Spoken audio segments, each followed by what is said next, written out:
Yo. This is the Outspoken Podcast.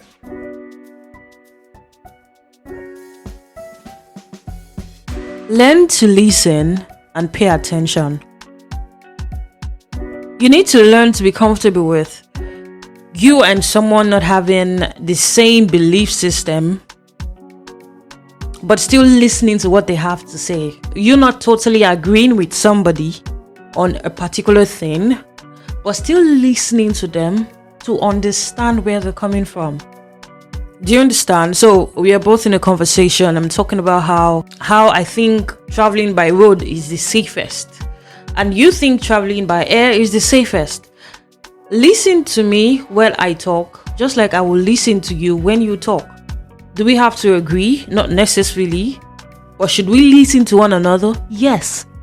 Not to hear what this person is saying, but to actually listen and understand. When you listen and understand what the other person is saying, they will feel heard. When a person feels heard, the person is more open to being convinced otherwise of their thought patterns. But they first have to feel heard before they will open up their mind to whatever it is that you have to say.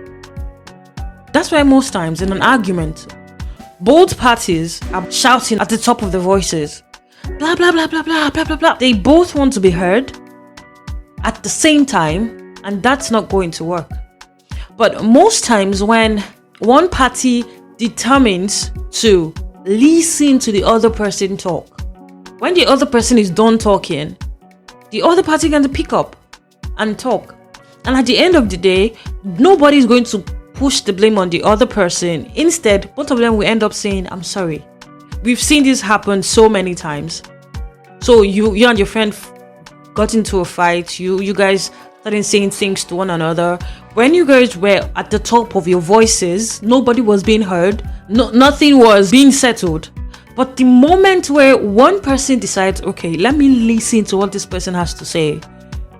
When the person listens, when you listen to what they have to say, when they are done talking, they also want to hear what you have to say. They just wanted to be heard at that moment. So we must learn to be the bigger person. Let's put it that way. You must learn to be the bigger person. Learn to put this other person's need first before yours. Do you understand? So you want to be heard. They want to be heard.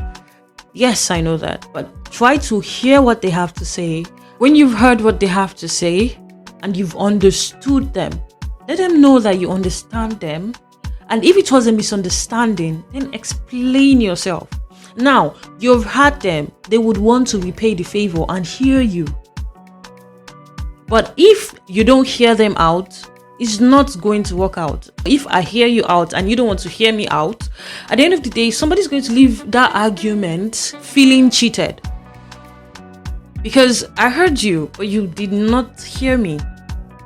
But most times when both parties hear themselves out, when I speak and you speak and we both take corrections and we both understand, at the end of the day, babe, I'm sorry, I really didn't mean that. And you too, you'll be saying, I'm so sorry, baby, I'm so sorry. And everything is smooth. Everything is smooth. Is it always going to work? Not all the time. But it will work most times. If they are giving feedbacks about your attitude, about how you've been acting, how you've been treating people, look at all those things and take corrections. Your friends should be people who can correct you.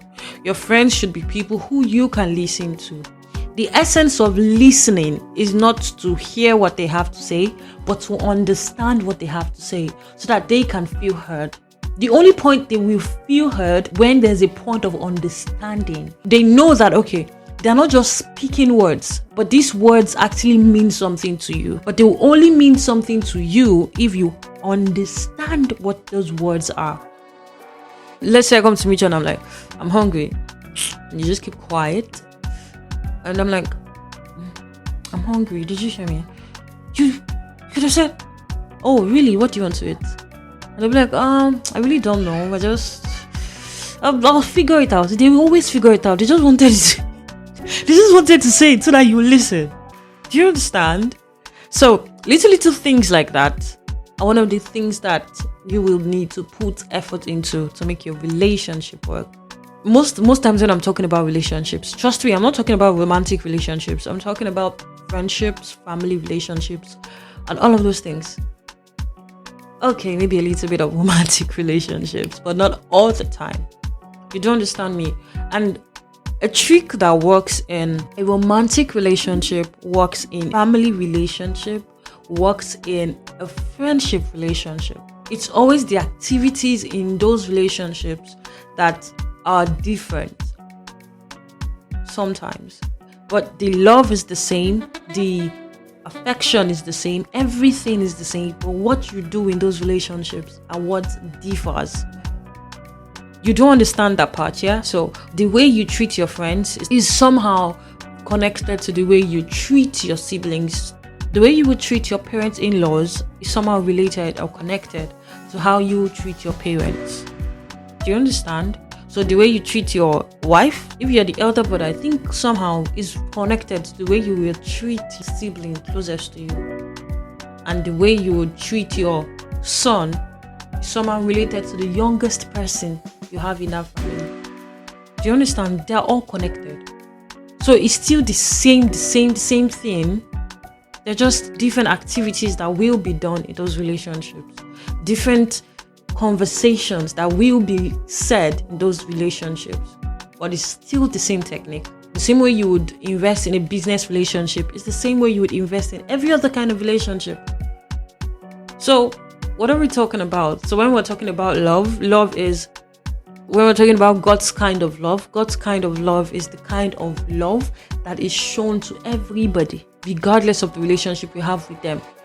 So God's kind of love is a pure love. God's kind of love is the kind of love you show to every human being. Your wife, your siblings, your friends, the stranger you meet on the road, all those kind of things. The kind of love you show to these people, that kind of love is God's love. Then that's the kind of love you're supposed to show to every human being. The kind of attention you would show to this person, your best friend, that's the kind of attention you are supposed to show to another stranger. Do you understand? So when we're talking about love is one word, meaning one thing. That's it. So when you see someone acting a certain way towards somebody, because of their relationship, it's not really the relationship. The relationship exists because of the love between them. I am committed to you because of the love I have for you. I will make certain sacrifices to you because of the love I have for you. I'll go a mile for you, an extra mile for you, 3,000 miles for you, because of my love for you. So when we say that love is not enough, maybe it's because we are thinking some things are not love. When we say love is not enough, we begin to say things like, to love somebody, you need to be sure that you are both in sync. You need to be sure that this is somebody that you understand. The only reason you will understand somebody is because you love them. The only reason you will take your time to understand a person, to be patient with a person, is because you love them. Not because they are just them. Because so many people will do the same thing this person is doing, and it will be so annoying to you. So the only difference there is love. Do you understand? So love is patient, love is kind, love is beautiful. But the kind of love you show to your wife is this kind of love you show to your sister, is the kind of love you show to everybody in your life. But the difference, the activities, the topics being discussed, but love in itself is enough and is perfect. The conditions, subtractions, all of those things, it's what makes love handicapped. But love in itself is enough. So I went to Canada, came to Nigeria, and went to Ghana. But I hope that you are able to just pick points from Ghana, pick points from Canada, and just bring them to Nigeria. I know you don't want to be in Nigeria, but I hope you understand what I mean. I don't mean literally. I mean, put everything I've said together. Let it make sense to you in the context. that love is enough. When you are trying to understand a person, you're doing it from a place of love.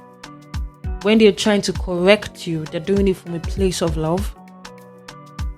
When you are listening, try as much as you can to not be distracted, but to listen to understand this person's view. We all want to be heard. We all want to be understood. You feel me, yeah? Peace. Thank you for listening to the Outspoken Podcast.